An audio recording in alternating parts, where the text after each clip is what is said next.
వద్దండి, మంచి మాట తన చెవికి రుచించటం లేదని అర్థమవుతూనే ఉంది.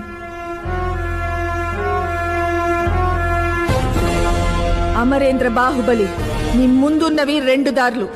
మహోజ్వల చరిత్ర కలిగిన మాహిష్మతి సామ్రాజ్య సింహాసనం కావాలా, ఈ వంచకి దేవసేన కావాలా?